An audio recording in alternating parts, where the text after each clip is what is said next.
it's your girl Tower Crush back with another review, and this time it is for Sistas on BET. If you haven't already, please hit my subscribe button down at the bottom.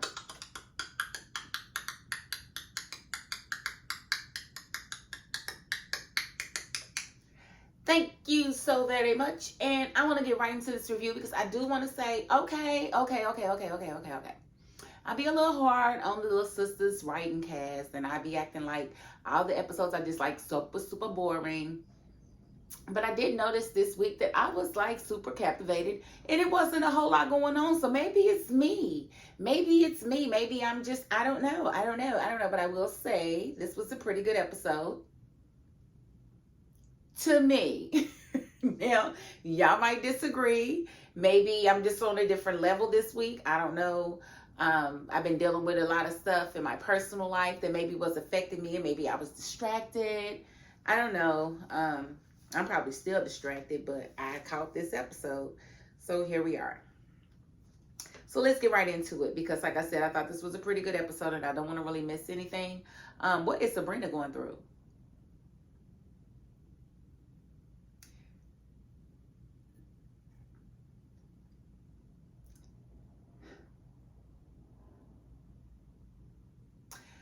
I don't understand what Sabrina's going through. I'm sorry for the moment of silence because Sabrina basically is still kind of blaming Rich for what he did with Penelope and having sex with her 2 seconds after they broke up. At the same time, we all agree as viewers, right? Me, you, me, us together, we agree. He didn't cheat on her. Y'all was broke up. Like, what do you expect? Like, yeah, he's doing good to keep it in his pants while he's in the relationship. You definitely can't expect a man to keep it in his pants after the relationship is over. It doesn't matter if it's over for 2 seconds, 2 weeks, or 2 years. When the opportunity presents itself, he's going for it. That's just that. But I find it annoying that she's so wrapped up into what he did, which I understand, but come on. If you don't want to be with him no more, then it shouldn't even matter, right? Right? And if it was one of those, we break up all the time, why would you do this time, blah, blah, blah, that's different. But y'all ain't never really did this before, so, and it seemed pretty final because he was doing some real jacked up, insecure stuff with a woman that he never had to worry about. And you can't fault your woman if a man is attracted to her. Damani was clearly attracted to Sabrina and offered his sperm for her, test tube baby. And Rich, never could get out of his feelings about that, especially since his sperm had sickle cell in it. Your sperm cells are sickled, sir. We cannot use these for in vitro. Sorry. So, it is what it is. But either way, Sabrina's moving forward, and she is trying to enter her whole phase.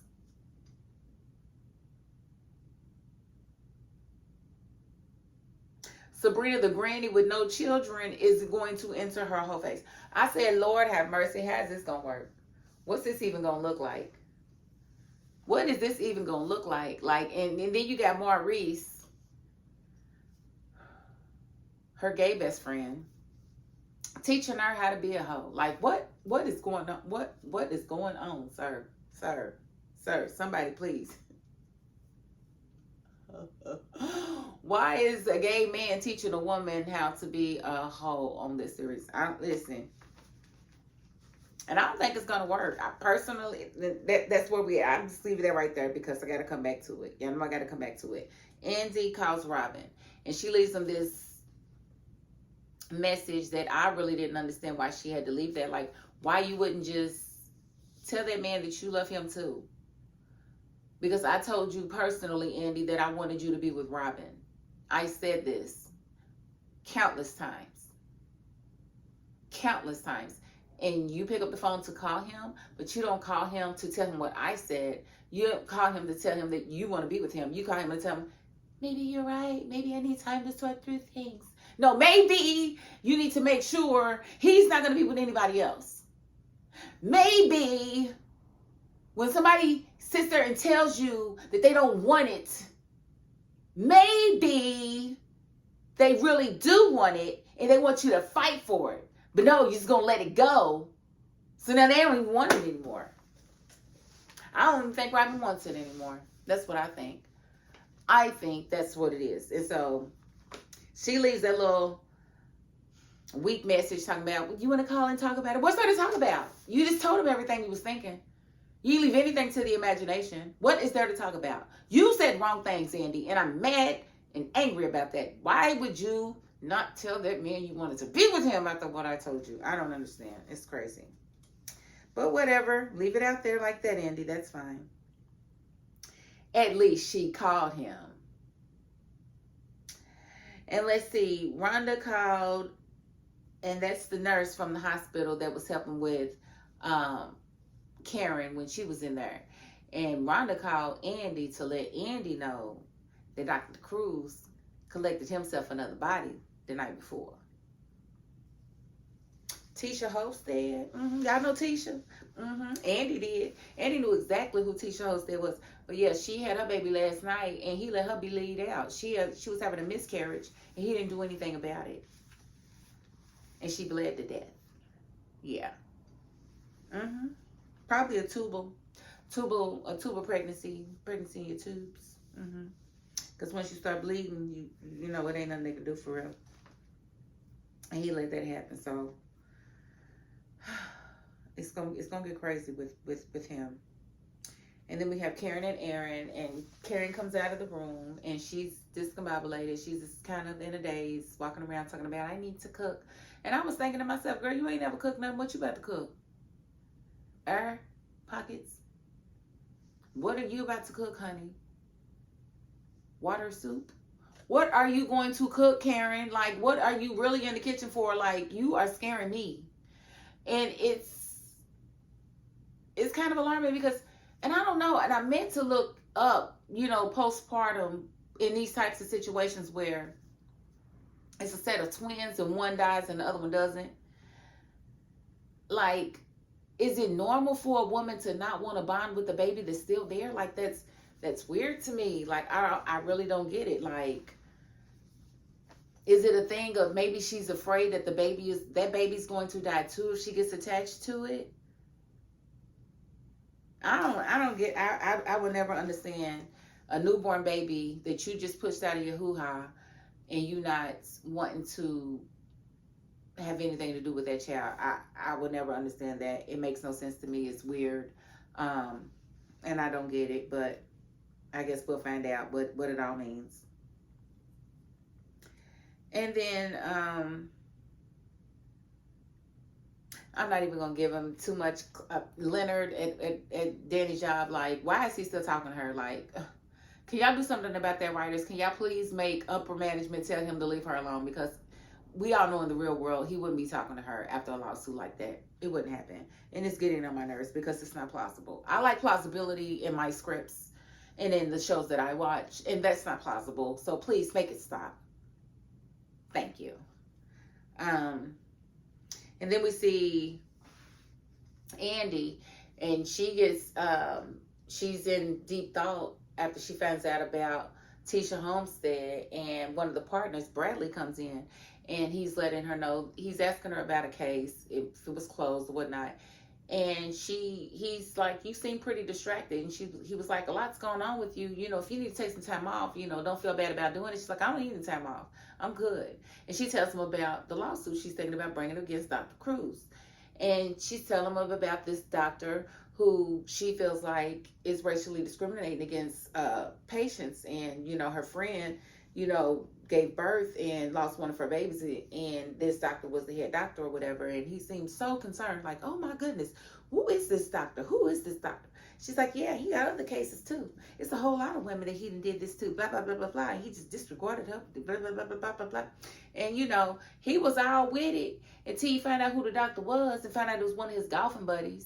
Then all of a sudden, he ain't never heard him say nothing racist. Well, I don't know. Because I was thinking you might have been a little racist too, but I could be tripping. But, who's to say if he really has heard him say anything racist or not? But, racists protect other races. That we do know. That's one. Number two, if the partner, Bradley, is not racist and Dr. Cruz knows this, he might not share his racist thoughts with him for fear of turning him off. So it's very possible that a racist white person can be friends with a non-racist white person, and that non-racist white person never know about the racist white person's, views, because the racist white person knows to keep his mouth shut like he would around black people. Same difference. And this is true and evident by the Trump phenomenon. Because the Trump phenomenon, if you didn't know, has really split up white families. It's a whole thing. Friendships have ended because, this white person is liberal and they feel one way about people, and this person is conservative or racist and they feel this way about people. They never really had to talk about it because it really didn't affect them as people. But then when Trump came about, then it became an issue because people had to pick a side. And so it's a whole big thing. So I think it's possible that Attorney Bradley doesn't know that Dr. Cruz is a racist, but I think that's highly unlikely. I think there have been clues. They're on a golf course. Let's just be honest. I mean, how many black people are around right now while you're playing golf? I'd love to know. Because a lot of these country clubs still don't allow black membership. Call it what you want. But he was being very combative with Andy. Andy had plenty of cases to show where Dr. Cruz has, been negligent with black and brown patients. And he was like, it's all BS. Give me some real evidence. What is real evidence, sir? I would just really, really, really, really, really love to know. I would love to know. Love. Okay, so back to Maurice and Sabrina. And, he's really got a chart and he's basically giving her pointers, less talking, more drinks. Don't give any, and then Paige comes in and joins the party. She wants to be a part of this because she's got her whole stage that she's been through. And so she's giving out her own pointers, talking about maybe you should get a burner, And one thing I will say about Maurice and his character, I love the rebranding of Maurice because I feel like Maurice, we're seeing a rebranding of him because we all know Maurice got a little bit unbearable. We didn't like seeing him in scenes. He was very crass. He was very mean. He was very disrespectful. There was nothing likable about Maurice for a very long time. Now, we didn't get to see him go through counseling like we felt like he really needed. But this season, you still see a little Maurice in there. He definitely can be a little disrespectful, but he is a little more, I can take him. You know what I'm saying? I'm actually covering his scenes again. Remember, I stopped covering Maurice's scenes because I was done with him. I was over it. But they brought him back in. They really taken away, it looks like, a lot of the, we haven't seen his love interest. So they're just kind of letting him exist as he is to make us like him again, I think, without all the outside distractions. And I'm okay with that. And so I just really appreciate, them really trying to rebrand Maurice. I really do, because they wasn't doing that community any favors with the way they were portraying Maurice, in my opinion. Didn't like it at all. But him sitting here trying to teach her about hoe culture is kind of weird to me, but, I guess that's where we are in the series at this point. He's going to teach her how to be a hoe because she definitely don't know how. And I don't think that's something you can learn. I think it's either, it's not on you, it's in you. And it ain't in you, honey. But we're going to see how it works because that would honestly be like me trying to enter a hoe phase right now. And it ain't in me. Like, it would be real weird for me to, so I just look at this whole, her taking this approach, trying to enter her whole phase. At the same time, she got babies over here frozen. Can you make it make sense, Sabrina? Why? Well, that's where she's at, and if that's what she wants to do, if that's what makes her happy, then, if that floats her boat, it don't sink, man. I ain't gonna say nothing. I'm gonna let her have it. And then we did see Zach and Fatima on the phone together, and she was basically checking on him to see how he was doing, that whole bit, and see if he had ate. He hadn't ate. He said that he was gonna try to eat or whatever. Blah blah blah. Nothing major happened there. We did see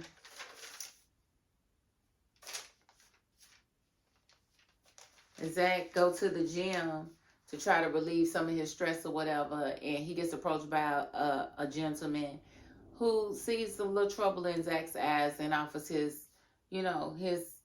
advice or whatever, and they get to talking eventually. And he basically just tells Zach, it's okay to be a man and need help or whatever. He expressed to him, how he went through so many things and, got something through it or whatever. And so he just kind of gave Zach some inspiration and helped Zach see something that he really needed to do, which was something that I said was going to happen anyway, right? Okay, we'll get back to that. And we did see Fatima. She was at work, and, she's got the new athletic client or whatever. And that was good, but then we knew that he was going to be telling his other athletes, athletic friends about her so that she can look over their contracts as well. And I was wondering if she had the ability to do that as a paralegal, or if she actually needed an attorney to be the one, facilitating, the looking over of contracts. Now, if say she's Andy's assistant, so Andy would get the contracts and then maybe give them to Fatima to look over, but can Fatima just look over the contracts and that be it? Or does she have to be a certified attorney to be able to certify a contract and say, look, I'm representing this individual?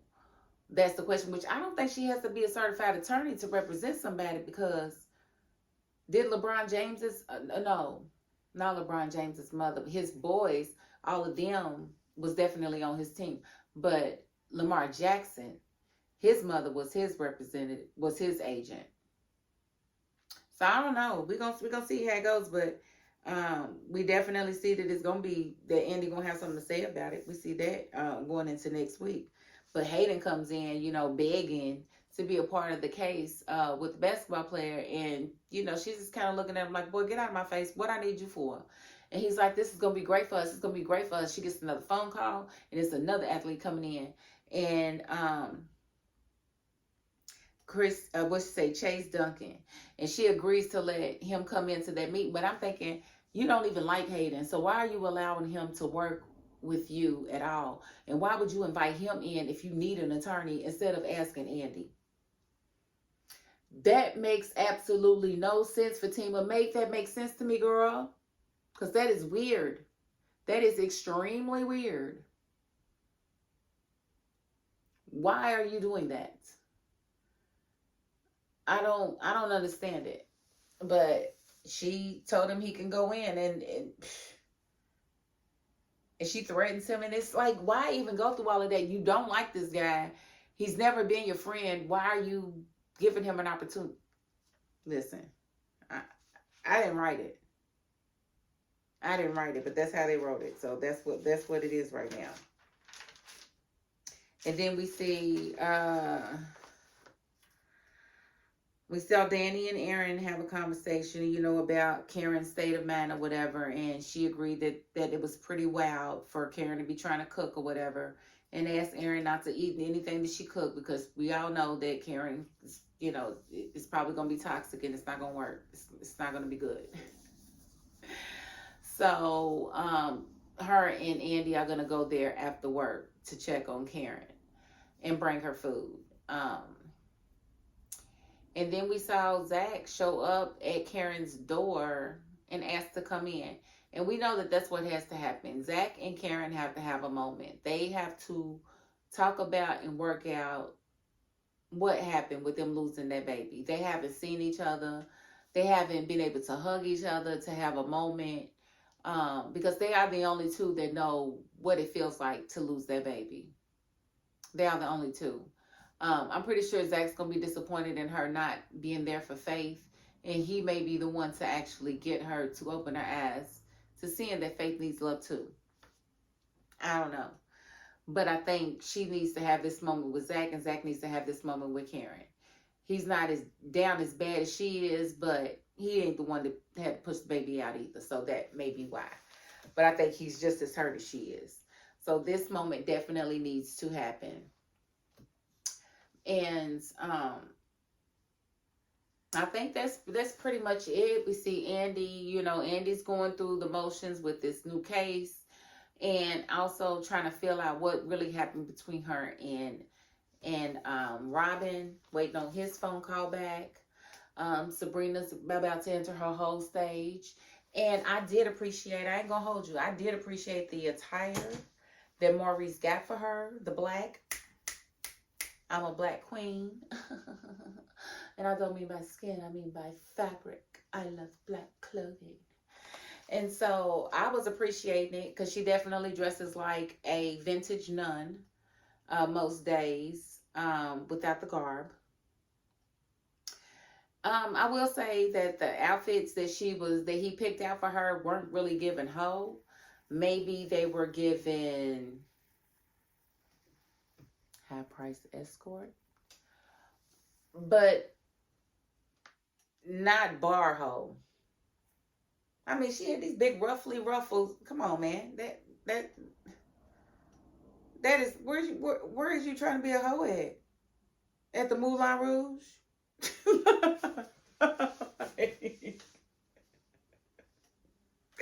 This is America. It's not no Moulin Rouge here, honey. What is you doing? That is not the right attire.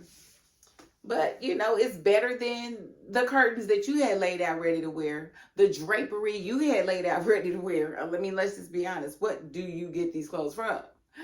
So, like I said, it was a pretty good episode. I'm not mad at it, and I'm anxious to see what happens next week. And I do think that Robin is going to have to come back and make this lawsuit possible. I also believe that it could be a situation where she eventually leaves that law firm and sues that law firm for discrimination while she's suing the hospital.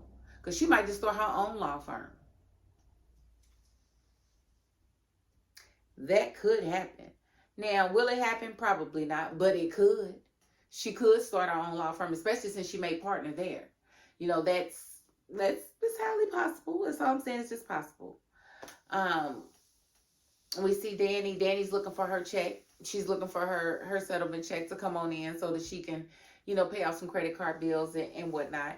Ain't nobody mad at that. We did not have to see Tony this week. That was a plus. We definitely won this week as far as that's concerned. And I think that was pretty much the episode. If I forgot anything, I know you're going to leave it in the comments so we can talk about it, right? Leave it in the comments. We can talk about it. Because I ain't going to hold you. I almost thought Keys was going to be Zach's daddy. I know I ain't the only one that thought that. Because we ain't never seen Zach's daddy. Where is Zach's daddy? I was almost thinking that, but he had this whole nother story about a wife and a baby that done died or whatever. I said, well, maybe not. Then again, he could have had Zach man when he was way, way younger. I don't know. We just going to see. I just think it's awful convenient that he talked to him. Nothing really big came out of it, but it was a situation. You know what I'm saying? So, y'all let me know what y'all think about that, too. Now, if you haven't already, please hit my subscribe button down at the bottom.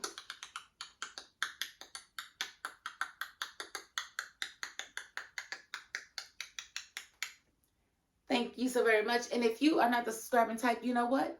You got to the end of this video, and that's more than I can ask of anybody. So thank you. And that is my $5.02. Peace.